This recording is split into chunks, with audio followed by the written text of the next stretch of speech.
മക്കളെ, ലോകത്തിൻ്റെ വിവിധങ്ങളായ ഭാഗങ്ങളിൽ ഇരുന്നു കൊണ്ട് 3 മിനിറ്റ് പ്രാർത്ഥനയ്ക്കായി നമ്മൾ ഒരുമിച്ച് ചേർന്നിരിക്കുകയാണ്.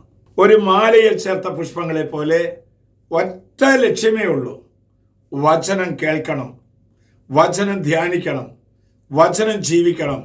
അതിനുവേണ്ടി ഈ ക്രിസ്മസ് കാലഘട്ടത്തിൻ്റെ ഒരുക്കങ്ങൾക്ക് മുമ്പായി ഞങ്ങളുടെ ഹൃദയങ്ങളെ ഒരുക്കാൻ വേണ്ടി നമ്മൾ ഒരുമിച്ച് ചേർന്നിരിക്കുകയാണ്.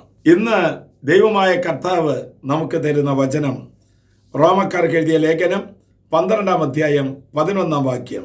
തീഷ്ണതയിൽ മാന്യം കൂടാതെ ആത്മാവിൽ ജ്വലിക്കുന്നവരായി കർത്താവിന് ശുശ്രൂഷ ചെയ്യുവിൻ. ചിലർക്ക് ജോലി ചെയ്തും ക്ഷീണിച്ചും അധ്വാനിച്ചും ചിലപ്പോഴൊക്കെ മാന്യമുള്ളവരായിത്തീരും.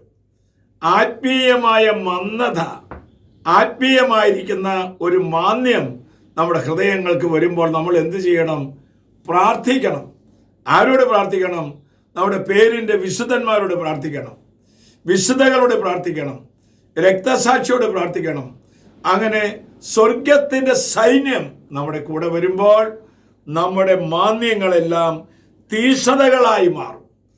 അതുകൊണ്ടാണ് പൗലോസ്ലീഹ പറഞ്ഞത്, തീഷ്ണതയിൽ മാന്യം കൂടാതെ എത്ര ജോലി ചെയ്താലും, എത്ര ക്ഷീണമുണ്ടായാലും, എത്ര രോഗമുണ്ടായാലും, എത്ര പീഡകളുണ്ടായാലും, എത്ര ഞെരുക്കമുണ്ടായാലും ആത്മാവിൽ ജ്വലിക്കുന്നവരായി തീരണമെങ്കിൽ നമ്മൾ പ്രാർത്ഥിക്കണം. എങ്ങനെ പ്രാർത്ഥിക്കണം? ഞങ്ങളെ മാറ്റണമേ എന്ന് പ്രാർത്ഥിക്കണം. സാധിക്കുമെങ്കിൽ ഇത് കേൾക്കുന്നവർ മുട്ടുകുത്തി നമുക്കൊന്ന് പ്രാർത്ഥിക്കാം. ഓരോ പ്രാർത്ഥനകൾക്കും ഞങ്ങളെ മാറ്റണമേ എന്നാണ് പ്രാർത്ഥിക്കേണ്ടത്.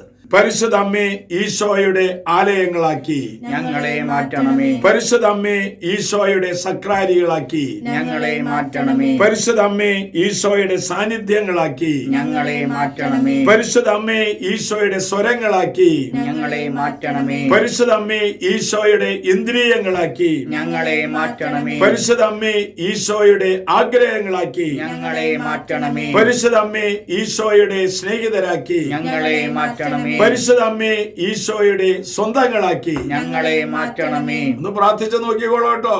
മുട്ടുകുത്തി നിൽക്കുന്നവരെ, ഇതാ നമ്മളെ മാറ്റിക്കൊണ്ടിരിക്കുകയാണ്. അലസതകളെല്ലാം നമ്മളെ ഉത്സാഹമുള്ളവരാക്കി മാറ്റുകയാണ്. നമ്മുടെ സങ്കടങ്ങളെല്ലാം സന്തോഷങ്ങളാക്കി മാറ്റുകയാണ്.